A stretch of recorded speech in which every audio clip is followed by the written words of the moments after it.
At last, the world was at peace. As the races united behind Lucian, Arx remained the center of power.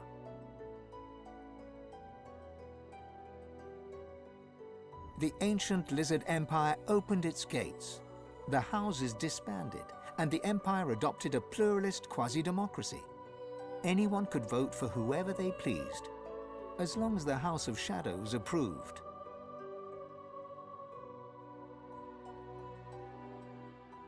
Justinia returns to her throne. Under her rule, the Dwarven kingdom prospered, until 2 years later, a jealous lover stabbed her in the heart with a mutton fork.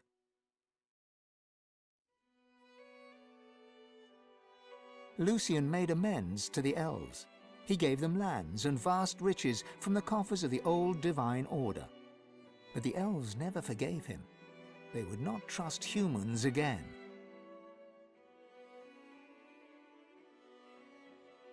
And in a dark forest on the far side of a desert, well beyond the high seas, the Black Ring came together once more.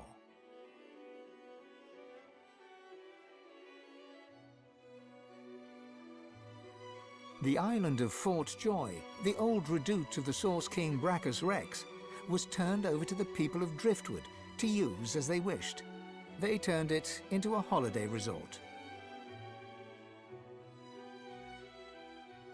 Reaper's Coast prospered.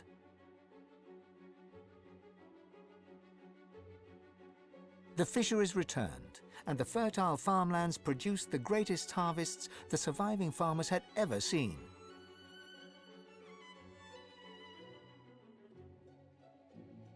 Blood Moon Island became particularly fecund, its soil producing the greatest crops.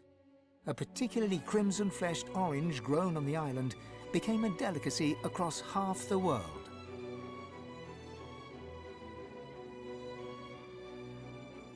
The black pits took fire.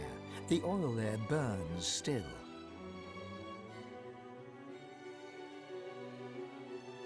Driftwood became a center of industry, trade, and transport.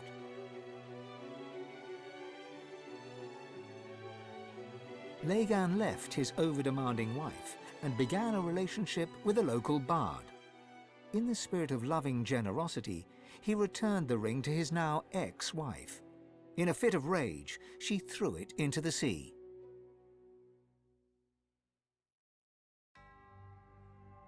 The nameless isle had vanished. Although only open water remained, by instinct ships would steer clear. None of the captains could articulate why. Arx became a great metropolis, famed for its prosperity, its culture, its diversity, and the willingness of its denizens to stab each other in the back for the slightest advantage. Young Han went into the theatre and became one of the realm's most popular actors. Almira and Mihaly settled down on the farm. The locals liked and respected Almira. She never wanted for help, and deals always fell to her favor. She presumed she had them in thrall. The truth was, they just liked her.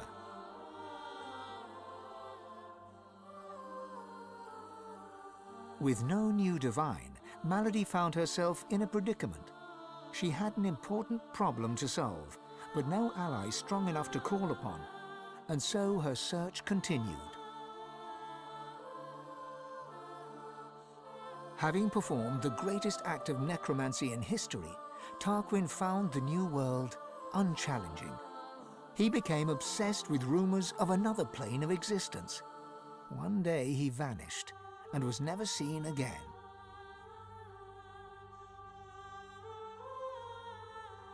Ahu the wizard became one of Lucian's most trusted advisors once more.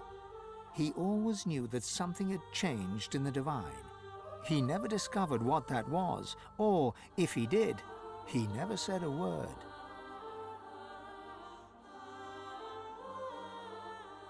Mordus scratched out a living, ending up as a short-order cook. After an epiphany arising from the phrase "sunny side up," he started a religion. Upon his death from food poisoning, all 3 of his followers committed suicide. Jehan the demon hunter found himself at a loose end, so he opened a museum of demonic artifacts. He made a fortune. Lucian returned as divine, united the races, and became Lord Emperor of all Rivellon. Only Dallis knew that he was entirely powerless. Dallis and you.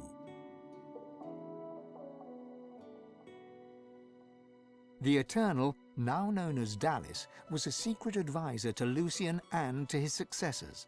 For eons she would walk in the world, and would outlive the peoples and all, and wander alone amongst the dying stars.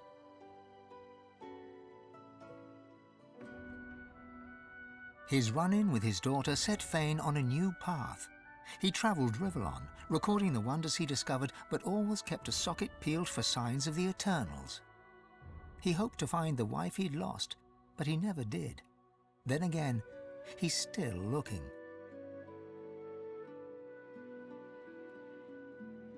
With a small band of elves, Ifan ben Mesd replanted the lost elven forests. After the first fresh shoots broke the earth, he disappeared and was never seen again. Some say Afrit, his soul wolf, walks the forests still. The Red Prince came home a hero. With Sada, he had more dragons. Soon, Prince became Emperor, one who would not use his dragons for conquest. His realm knew peace, and the world did not burn. And then there was you.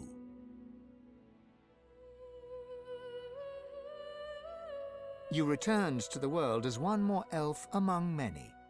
Your future was yours to decide. Did you accept your new status with humility, or did you rebel? Only you know the truth. Only you know if you atone for your sins.